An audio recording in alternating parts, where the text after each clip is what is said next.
When I inherited $850K from my grandparents, I quickly moved it into a trust, just in case. They say you should never look a gift horse in the mouth. But when I inherited $850,000, I didn't just look.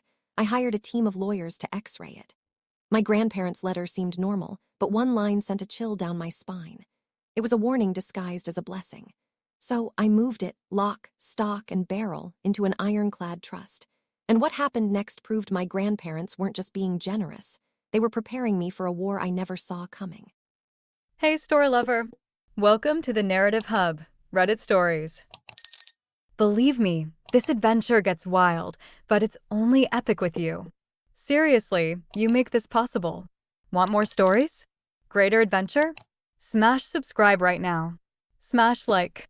Comment below. Let's go. The lawyer's call had been a blur. Words like beneficiary and estate swam in my head, but only one number stuck: $850,000. It was an impossible sum, the kind of money that felt like a typo. My grandparents, George and Mary, had lived a simple life. They drove the same car for 20 years, mended their own clothes, and found joy in a well-tended garden. To think they had amassed this kind of fortune was the first shock. The second came when I opened the letter they'd left for me. It was mostly what you'd expect: loving words, fond memories, hopes for my future. I was smiling through tears until I reached the final paragraph. Tucked between a "we love you" and "be happy" was the sentence that changed everything. Use this to build your own walls, Jennifer. The family name can be a key or a cage. A key or a cage. It wasn't poetic, it was specific. My blood ran cold. It felt less like advice and more like a code. My grandmother, Mary, was the most direct person I'd ever known. She didn't waste words, and she certainly didn't deal in metaphors. This was a message. I didn't know from what or from whom, but I knew I had to listen. Ignoring the voice in my head screaming to book a flight to Italy, I called a man my grandfather had once mentioned in passing, a fixer of a lawyer named Scott Lopez. I sat in his sterile, high-rise office feeling like an imposter. "You want to do what?" Scott asked, leaning forward, his glasses perched on his nose. "I want to make it disappear," I said, my voice barely a whisper. "Legally, of course. I want to put the entire inheritance into a trust, an irrevocable one that's as close to a financial fortress as you can build." He studied me for a long moment. "That's an aggressive move for someone your age. An irrevocable trust is a serious commitment. You're essentially locking the money away from yourself, too, not just others. Are you anticipating a lawsuit? A bad divorce?" "I'm anticipating something," I replied, thinking of that line in the letter. "Just in case." My brother, Kevin Harris, thought I was insane. "A trust? Are you kidding me?" he'd said over the phone. "That's for old rich people worried about estate taxes. Live a little. You could pay off my student loans, put a down payment on a house, help me start my business." My Aunt Betty King was worse. She was my grandmother's sister, and her voice was syrupy sweet with disapproval. "Honey, your grandparents would have wanted you to enjoy that money, to share it with the family that loved them. Locking it away feels, well, it feels a little selfish, don't you think?" They didn't get it. They saw paranoia. I saw a life raft. Following Scott's advice, we created a tiered trust structure so complex it gave me a headache. It was designed for one purpose: to withstand a siege. Within 2 weeks of the check clearing, the $850,000 vanished from my personal accounts and reappeared inside a legal entity with a name as boring as a tax code. I felt a profound sense of relief. And I wouldn't have to wait long to find out if I was a genius or a fool. The first shot in the war was fired exactly 16 days later. It started subtly, a phone call from Aunt Betty. After 10 minutes of small talk, she got to the point. "You know, I was just talking to a wonderful financial advisor who has this can't-miss real estate opportunity. It's a sure thing, but the buy-in is a little steep. I just need a short-term partner, and I thought of you and your good fortune." I gave her the lines Scott had prepared for me. "I'm so sorry, Aunt Betty, but the funds are tied up in a long-term trust, and they're not accessible." Her voice cooled instantly. "I see. How prudent of you." Next came Kevin. His approach was more direct. He laid on the gilt, talking about his mounting debt, the pressure he was under, how our grandparents always helped him out when they were alive. When I gave him the same answer, he exploded. "I can't believe this. You've changed. This money has made you cold." But these were just probes, little tests of my defenses. The real attack was far more sophisticated, and I never saw it coming. It arrived in the form of a certified letter. I was being named in a lawsuit against my grandparents' estate. My heart hammered against my ribs. I tore the envelope open, my hands shaking. The plaintiff wasn't someone I expected. It was a distant cousin, a man named Tyler Perez. A charismatic, smooth-talking entrepreneur I'd met only a handful of times at family reunions. He was claiming that my grandfather, George, had entered into a verbal business agreement with him years ago, promising him $300,000 as seed money for a tech startup. A promise, he alleged, that was now due from the estate.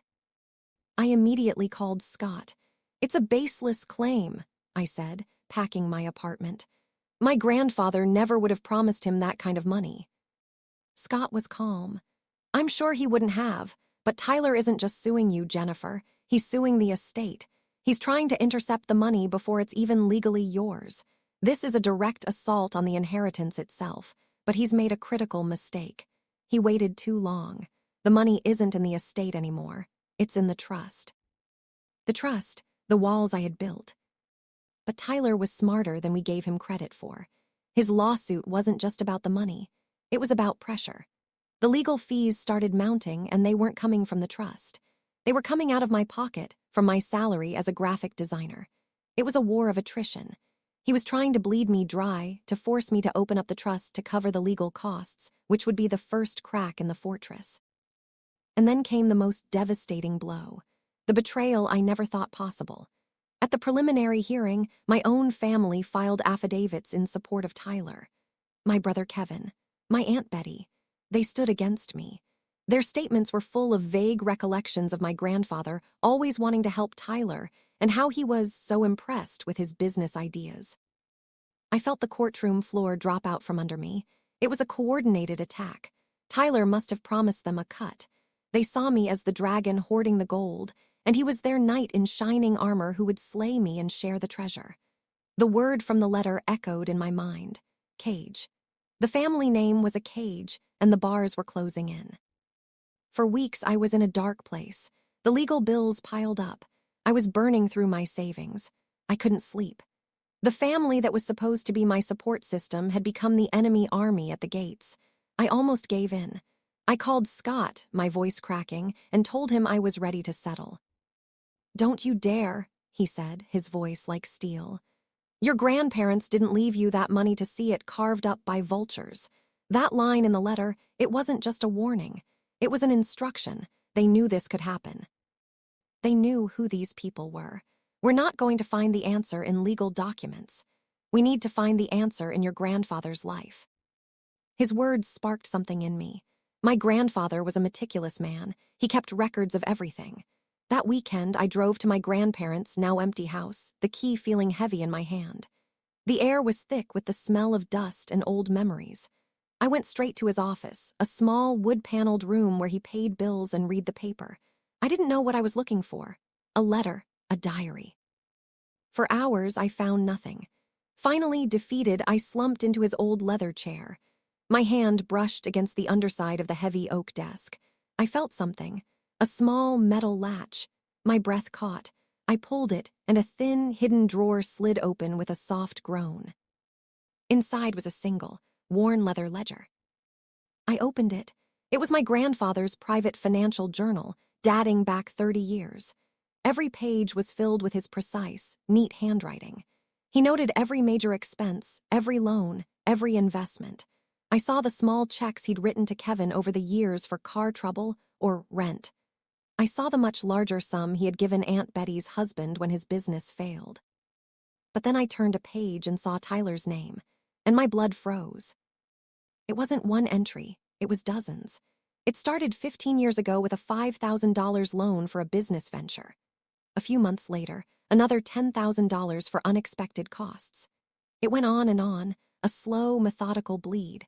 Beside the last and largest entry, $50,000, my grandfather had written a note in the margin. The ink was pressed hard into the paper, written with an angry hand. Tyler is a predator. He preys on hope. He uses family as a shield for his greed. He has no honor. This well is now dry. He will not get another cent from me or Mary, not in this life or the next. But that wasn't all.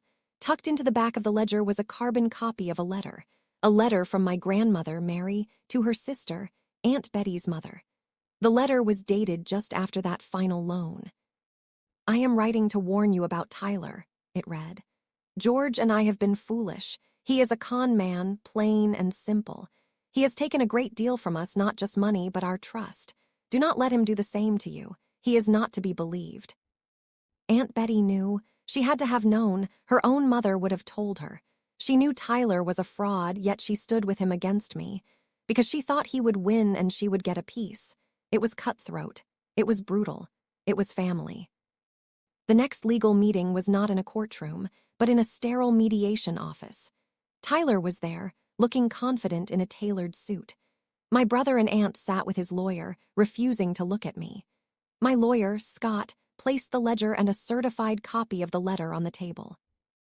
"Mr. Perez," Scott began calmly, "your claim is based on a supposed verbal promise of $300,000 from a man who, in his own words, considered you a predator he would never give another cent to." He pushed the ledger across the table.